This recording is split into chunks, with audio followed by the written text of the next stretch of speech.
राधे राधे। तो ये चल रही है दिवाली की तैयारी। उसके लिए मैंने बनाए हैं कुछ खस्ते, कुछ मूंग की दाल के, कुछ उड़द की दाल के। तो ये मैंने दरअसल दाल भिगाई नहीं थी, ये मैंने धांच टाइप से बनाई है जल्दी से, आसानी से। मतलब ये फ्राई करने में भी आसानी होती है, मतलब भूनने में भी। तो मैंने इसको साफ़ करके और रोस्ट कर लिया था। रोस्ट करने के बाद इसे गला दिया था। आप इसमें उतना पानी डालें जितना ये फूल जाए, तो और उससे आसान रहती है ये दाल, क्योंकि उसे गला के और पीसते हैं तो थोड़ा उसमें दिक्कत भी आता है। ये एकदम बढ़िया, बहुत अच्छी पीसती है। आप एक बार देखें इसे बना के। तो ये मैंने मूंग की और उड़द की दोनों ही दाल तैयार की थी और दोनों के ही खस्ते बनाए थे। और इसकी आप पराठे और आटे की कचौड़ियाँ कुछ भी बना सकते हैं। तो ये मैंने बनाई है। आप किसी भी तरह का आकार दें, और आप चाहें तो इसमें से भाकरवड़ी भी तैयार हो जाती है। उसका थोड़ा सा मसाला ये है कि गीला करना पड़ता है। और ये मेरा कचौड़ियों का था तो सूखा था, मतलब खस्ते। तो और ये मेरे खस्ते बन रहे हैं। तो ये मैंने एक साथ काफ़ी लोइयाँ काट ली थी। और ये जब ऑयल गर्म हो जाए तो आप एक साथ 8-10 डालें तो ये बहुत अच्छे करारे सिकते हैं। 1-2 डालेंगे तो वो जलेंगे भी और आसानी से सिक भी नहीं पाएंगे। तो ये रोल करके मैंने कुछ कचौड़ियाँ ट्राई की थी। तो भाकरवड़ी की तरह, मतलब भाकरवड़ी का आटा टाइट करना पड़ता है और धांस भी पतली करनी पड़ती है। इसमें मैंने यही दाल भरी थी। और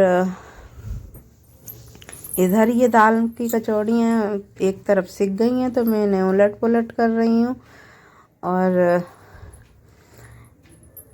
इन्हें सिकने छोड़ दिया है धीमी आग पर ही। तो ये मैं दाल भर रही हूँ। आप अपने हिसाब से कम ज़्यादा कर सकते हैं। और इसके लिए मैंने 2 सेम पूड़ियाँ बेली थी। एक में नहीं एक से नहीं हो पाएगा क्योंकि ये दाल है। तो इसकी मैंने 2 पूड़ियाँ तैयार की थी। और ये मैंने पूरी तरफ दाल फैला ली है और दूसरी ऊपर से कचौरी रख दी है, मतलब पूड़ी रख दी है कचौड़ी बनाने के लिए। और इसमें भी मैंने थोड़ी थोड़ी दाल भरी थी, ज़्यादा नहीं भरी क्योंकि ये लग रहा था कहीं फूट ना जाए। और इसको मैंने राउंड कर लिया है, आसानी से हो जाएगा, धीरे धीरे करें आप तो। और ये मैंने इधर उधर से थोड़ा मोड़ दिया है और इसे हाथ की सहायता से थोड़ा घुमा लें और फिर इसे चाकू की सहायता से कट कर लें। और आप चाहे तो कचौड़ियाँ ही रहने दें और आप चाहें तो इस तरह से थोड़ी बना के ट्राई करें। ये बहुत अच्छी क्रिस्पी बनती हैं। और ये हथेली से दबा दें, देखो देखने में भी बहुत अच्छी लग रही हैं। तो इस तरह से मैंने सारी खस्तों को दबा दिया है। और इधर ये वाली कचौड़ियाँ मेरी तैयार हो गई हैं, क्योंकि बहुत से लोग मूंग की दाल की कचौड़ियाँ पसंद करते हैं, बहुत से उड़द की करते हैं। वैसे धांस उड़द की दाल की ही तैयार होती है। और मेरे घर में दोनों तरह की खाते हैं। कुछ लोग उड़द की दाल की पसंद नहीं करते हैं, इसलिए मैंने दोनों ही तैयार कर रखी थी दालें। देखो एकदम परफेक्ट सिकी हैं, करारी भी बहुत अच्छी हुई हैं।